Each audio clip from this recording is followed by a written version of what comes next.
I am teaching, or more so lecturing and giving experience advice on buyers and how to work with buyers as a realtor, particularly from Missouri and Kansas, because that's where we are at. But I just kind of broke it down, like my process from beginning to end.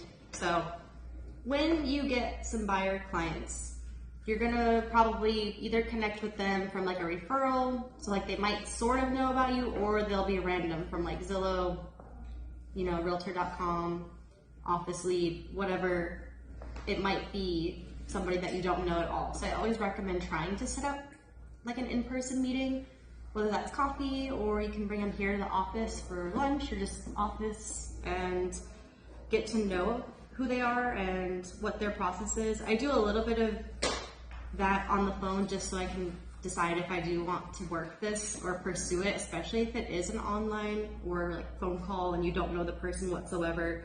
I try to inquire about like, cool, like do you own a house, or are you renting? You know, have you bought or sold before, and have you gotten pre-approved? Oh, you haven't? Okay, let's start there.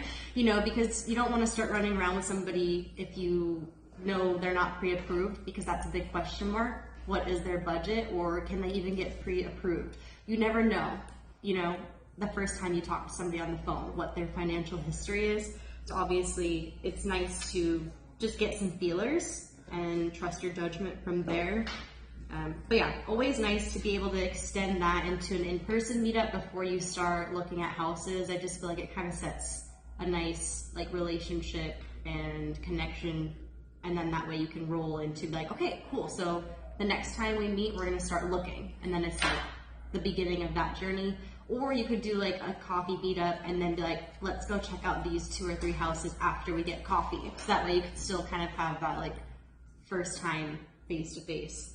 So then, you know, if you decide that you're gonna work together, sometimes it doesn't work out perfectly on timing, but ideally you would, you know, have the phone call, meet them at your office space or coffee, and talk about the buyer's agency agreement, which should come before really any services are provided. It does sometimes get a little watery, but like ethically, that is what we're supposed to do, is we're supposed to have a buyer's agency agreement before we continue to offer any professional real estate services. So good to at least talk that over. I at least tell people like, I need this to be signed before I write up an offer for you, because that's just kind of how that works. Like I am officially writing up these extremely important and legal types of documents in regards to a transaction you want to be a part of. I need this signed.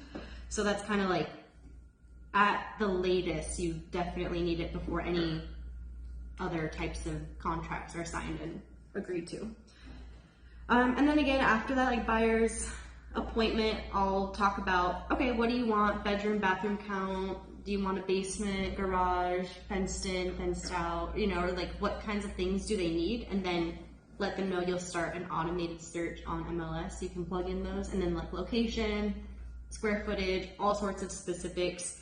I feel like a good one to remember is like, are you interested in duplexes or townhouses? Because I accidentally always have everything, and then they'll be like later, hey, can you take away the townhouses and have duplexes? So if you want to be really on top of it, just ask that from the get-go. Like, are you just looking for single standing or townhome, or, you know, what are the specifics? And then from that point, I always like to also ask, like, what's your timeline for renting or selling if they're in that type of a situation, or if they're changing jobs at all. Although you always wish that the lender also is discussing the fact that like you shouldn't quit your job. I feel like I have to do a lot of that as the agent, because sometimes I don't have lenders that do that, especially if I don't know the lender.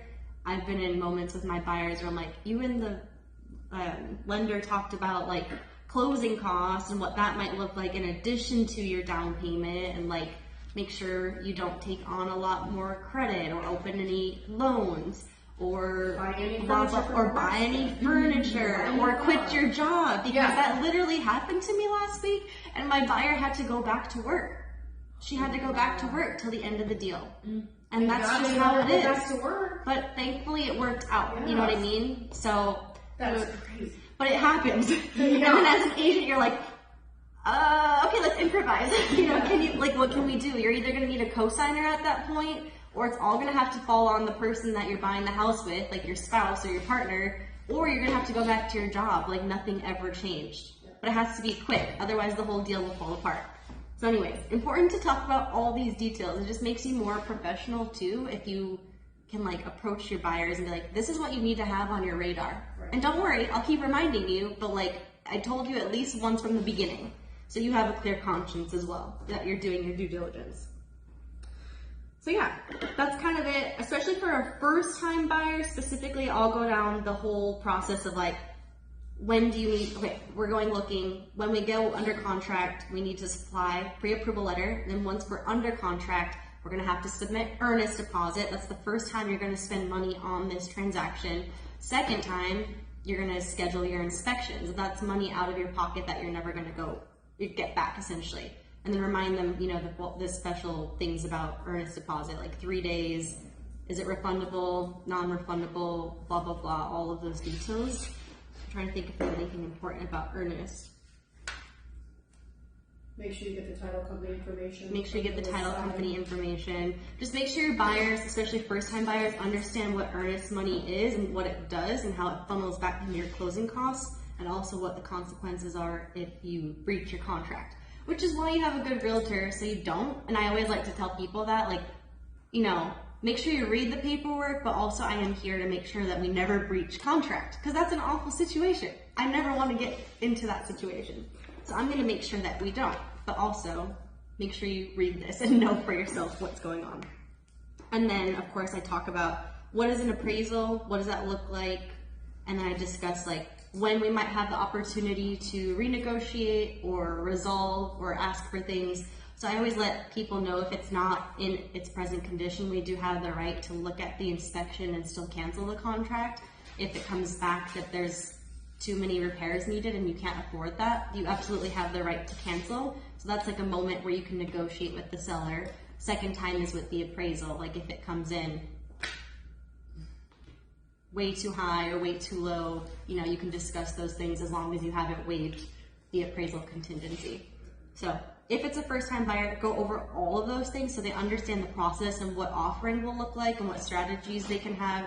You're gonna work through that more as you get going and you start writing offers and some of them get rejected. You'll have those conversations each time, like, maybe this time we should go 10,000 higher and do an as-is box, you know, or whatever. Each offer is different, but at least they know how that process works.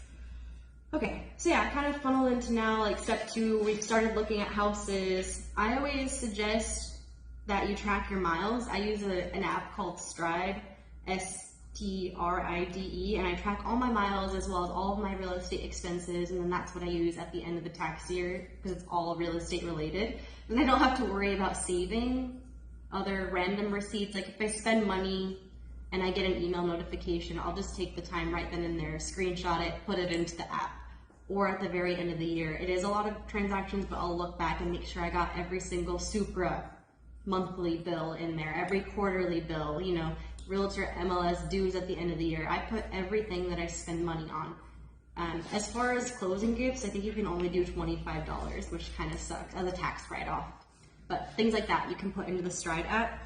And then once you start looking at homes, I usually set a tempo of like, let's go, I don't like to go see more than 3 houses in one day. I just feel like that's a lot of information to process if you're going to see that many houses, unless it's like related to your schedule or the buyer's schedule and you have to just do 5 that day. I mean, that's obviously something you'll have to feel out.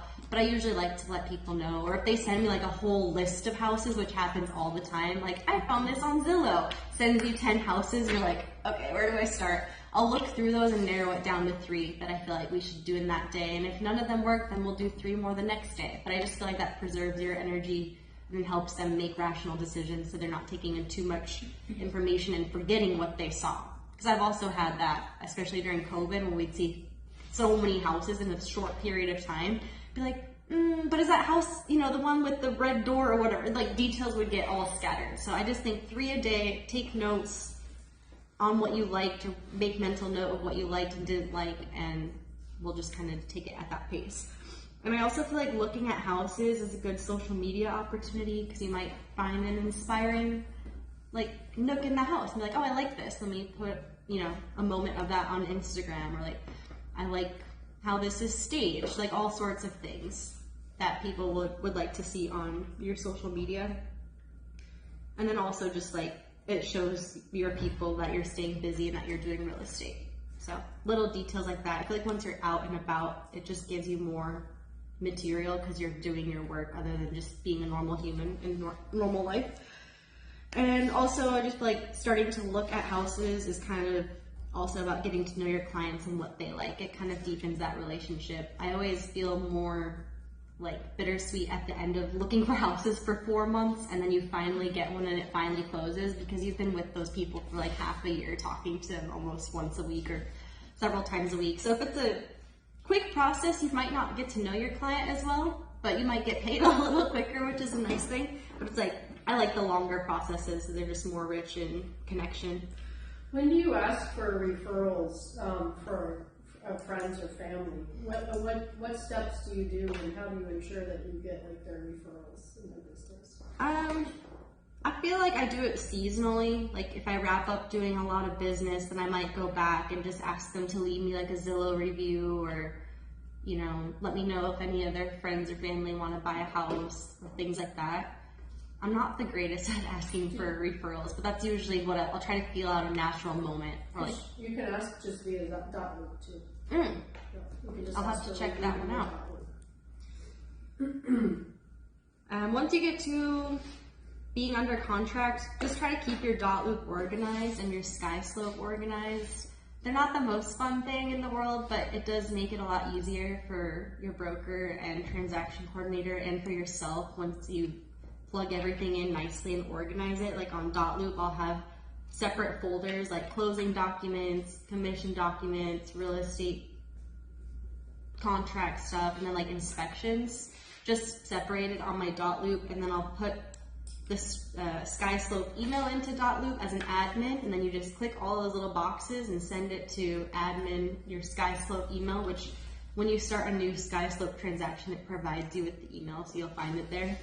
And then you just plug it all into SkySlope and quickly assign it, and then you'll get emails from Meredith when certain tasks haven't been done, like on the checklist. So it just kind of is a better way to get reminders too. Like, oh yeah, I still need to get that document signed or whatnot. All right. Okay, moving on to inspections. Again, just make sure you know the inspection period and that your buyers know the inspection period. It's kind of the first thing after we go under contract and we've submitted the earnest that we come back together in physical contact and meet at the house. So I always tell people to like bring a flashlight and a measuring tape and like a notebook or something so you can take notes and like ask the inspectors as you go through the house. So you kind of keep better track of what you think you can handle and what you think you can't, and you might be able to go home and do some research on, oh, you know, the roof didn't look so good, like what might that look like? Because I feel like part of buying, you want to also know what you're taking on financially, and so the inspection is really helpful for people to start to calculate what they might need to invest their money into the house in the next handful of years, or maybe even like long-term goals. Like, okay, in 10 years I do need to put a roof on this, or, you know, in 5 years I definitely want to have the house painted and renovated or something like that. It helps people plan how they're going to spend their money. So I always just tell people to ask lots of questions, and it's a second time to go look at the home. We did the house showing and now we're back for the inspection. So a lot of the times the reaction I get is people see the house in a totally different light because they're not in the heat of like shopping for houses. Like they're about to buy this house. It's way more serious. They're like, okay, let's see what's happening with the home. So it's very important. I always cross my fingers that the inspection goes well because it is kind of up in the air sometimes. A lot of the houses here are older, so you never know what's hidden or what's not working anymore, and the inspection reveals all in a very honest way, which sometimes makes or breaks the whole process. Do you like your inspector? I'd like you to share their information with us as well, if you get a moment, maybe even in an email. And would you say your inspector, tries to just not keep the deal together, but offers encouragement when he finds things that are wrong? And how do you I would say I always use homestead inspections. Like they're my guys. They'll come out anywhere in Kansas and Missouri, and I find that they offer like really affordable packaging. So that's why I chose them for some of my first time buyers who just didn't have a couple thousand to dump into inspections. I felt like this company was very reasonably priced and also does a really good job with the whole process, because they'll give first timers a book, like a manual on random house problems. So they'll be like, here you go. And I love that because yeah, it's great. They actually want to come in and do a presentation here, so maybe for this month or next month.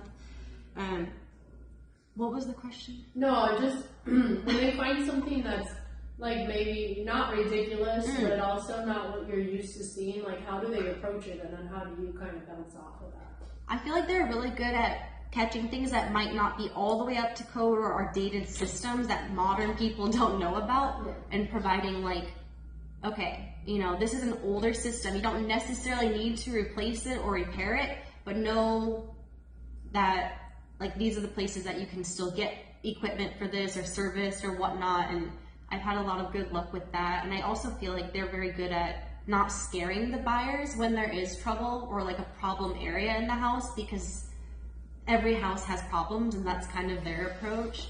So just knowing how to handle it, how to fix it, or with your agent negotiate it so you have the funds to fix that, or the seller to fix that. But I feel like Homestead definitely helps to not freak out the buyers and offer some like rational solutions rather than it being daunting. They're like, hey, it's normal, but it is a problem, but here's how we work through it. So I like that, because I don't always know how to answer those questions, and I tend to get a little anxious too, because I'm like, oh no, like I just know money is a big thing for buyers. They're buying a house, they're spending a lot of money. Sellers are selling the house.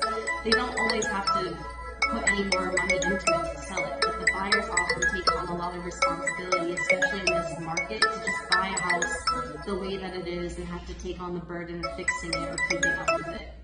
So, anywho, if you can successfully get past inspections, then you might come upon resolutions. I always just say like, KISS, keep it simple, sexy. Or keep it simple, stupid. Simple and detailed in plain writing. You don't want to make it like too wordy. And I was just writing in my notes, like ask Meredith if you do need help on negotiating and finding the right words, because sometimes there are very particular things, like this closing that I have tomorrow, there was a lot of amendments and things in the resolution related to the sewer. So I wanted to make sure that the wording was proper to ensure that like no matter what was wrong with the sewer, whether it was corrosion, cracking, sagging, I wanted to make sure that it was detailed but not clear anymore either. So I feel like with resolutions you just want to be very clean and precise, because usually in the real estate contract, you're not really writing out sentences and changing a lot of things. You're just filling in the blanks on numbers, dates,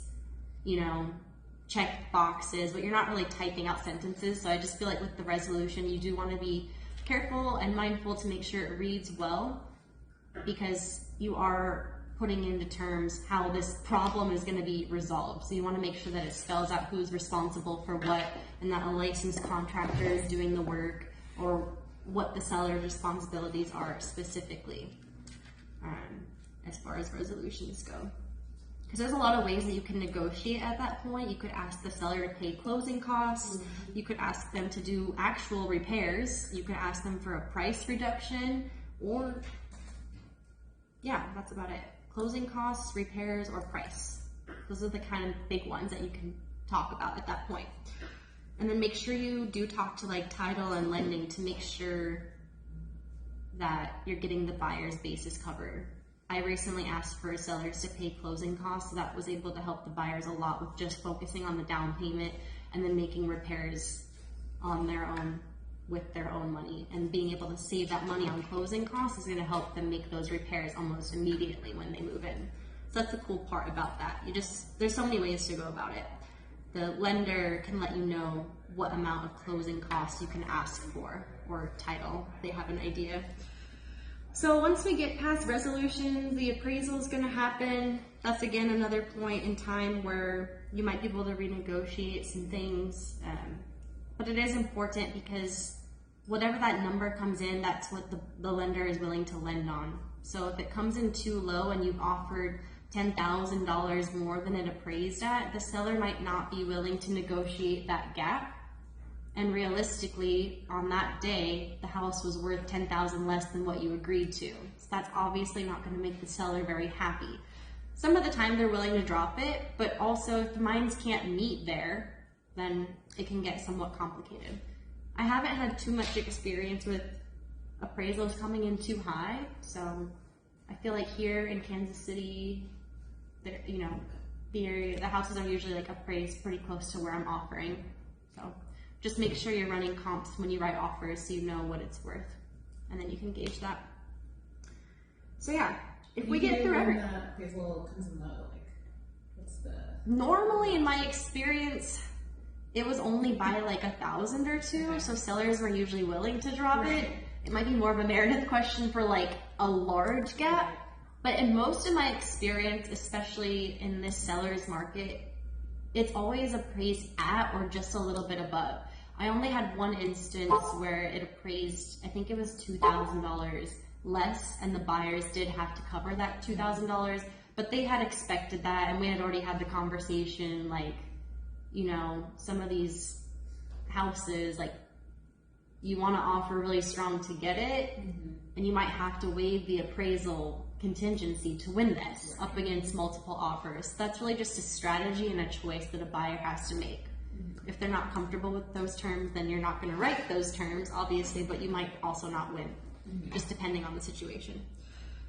I've been really happy in the last couple of months because I feel like we can actually negotiate again for buyers and ask for more things, and like that makes me happy because in 2021, 2020, it was always, how can I write this to sound good for the seller? How much over the list price do I have to offer? And now buyers are having a little more of just a conversation, which I appreciate. Like, let's at least talk and then get the minds to meet. That would be perfect, but it doesn't always work like that. So say we've gotten through earnest, inspections, resolutions, and appraisal. Great, we're looking pretty much straight to closing. So a week before closing, I make sure the buyers have the list of utilities that needs to be transferred for the day of close, is what I always recommend. And then remind them, a couple times. I'll usually say it 1 week out, and then you could probably go earlier than that. That's just always worked for me. I do 1 week out, and then I remind them again, 3-4 days out, and then I double check the night before closing. I have a checklist like utilities. Did you bring your ID? Do you have your cashier's check? I have a closing day before closing checklist that I send to buyers. So that's like the third reminder, but it is one of those things that you're going to have to remind them quite a few times. But just make sure that the utilities get scheduled in that pre-week. Schedule your final walkthrough so you can grab the keys and make sure the house looks good, water, electric, nothing's been damaged or changed in any destructive way since the last time you saw the house during that inspection. The house should look as it is except for emptied out, hopefully. Everything's been moved out by that point. And then I always feel like this is another good opportunity for social media, just like getting your buyers hyped up for their closing day. I like to make little videos or like a picture of like, hey, look, this is coming up for you. Like, are you excited? This is your house. This is gonna be really amazing and like a new chapter. So I try to hype it up before a closing, just with some creative way on social media. And then of course, make sure you schedule the closing. I like to invite the lender. The lender won't necessarily come unless you ask them to, but I've worked with some really good lenders that come to every single closing that they close, and I'm like, yes, because we worked as a team. That way title, lending, and your agent is there. Those were the 3 parties involved in like getting the deal closed, paperwork and conversation. So I think it's cool when the lender can come. It just brings everything together. Just make sure you got those utilities scheduled, walkthrough scheduled, and closing days scheduled. And then, at least 3 days before you close, you're going to want to make sure you have that settlement statement so that your buyers know what amount they're bringing to close, cash to close.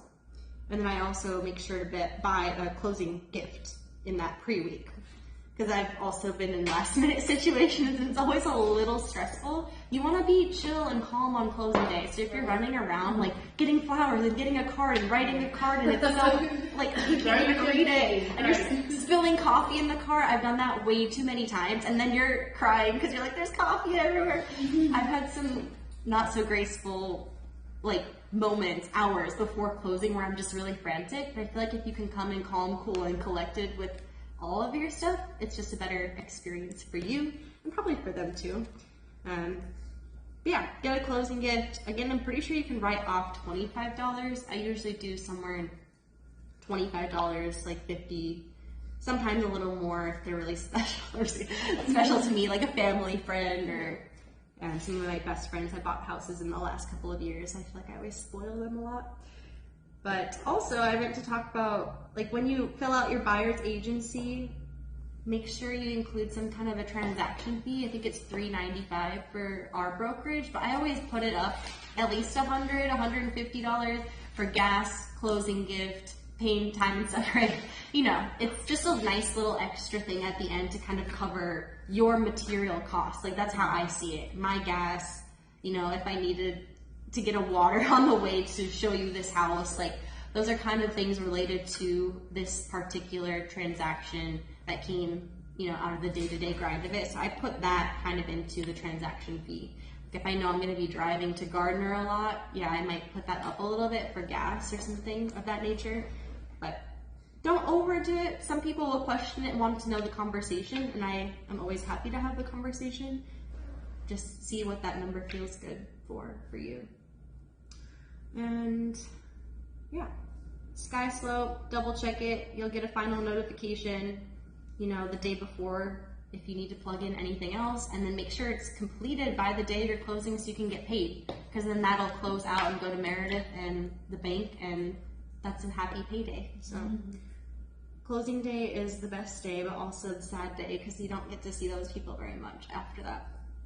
Just some other general buyer's agency things that I thought about, like good to have or good to do in slower seasons. Like, make sure your business cards look good and resemble who you are. They don't have to be boring. Mine are kind of fun. I had one of my clients design a business card for me, so every time I look at it, I think of her, which is really special. You can just like have fun with that. Get headshots every couple of years. Get some fun signs. On closing day, I always try to make it a moment. I brought my closing signs. This is my trademark. Don't steal it. Holy shit, I bought a home. It just gets people hyped up, and then I have closing day. But I have a bunch of other signs, so people have been a huge fan of this one in the last couple of years. Yeah.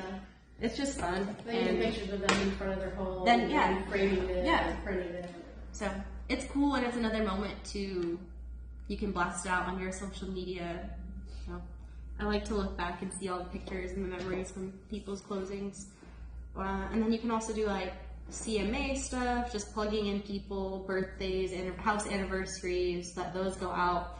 That's probably my weakest spot or like thing that I don't do with real estate. I need to have a really good CMA that takes off some of the work and stress and automates the work for you. And we have a really good one through Coldwell Banker. It just takes time to like sit down, work through those things. So if you ever have like, you know, a free day or a free hour, like those are good things to do. Time block. And then it tells you when your client opens it up, which is awesome. So that you'll know who's engaging, who's not interested. It's just like more information for you. And then in tour houses, just like have fun. If you're in an uninspiring season, you know, sometimes it gets a little slow. Just go and look at some beautiful houses that you like. Because honestly, that's going to help you get pumped up and excited, and it might be a good social media thing, or it might inspire you to just keep at it and, you know, get to that closing and build those connections, because someday you'll be able to buy a house too. Like, it's kind of crazy as realtors, but I know the first time I bought the house in Minnesota, I was like, dang, like I help people do this all the time, and this was so intense, you know what I mean? So it's like, it's cool to go through it on your own, and then you know what that really feels like. So I feel like that's a good goal, to want to also be a realtor investor. Even though you're a realtor, it's like, those are cool steps to build up to. And then of course, open houses are a good thing to get business, get involved, that kind of thing. I think that's all I've really got. I feel like I talked really fast. Good. Are there any questions? No? Good. Sweet. Yay.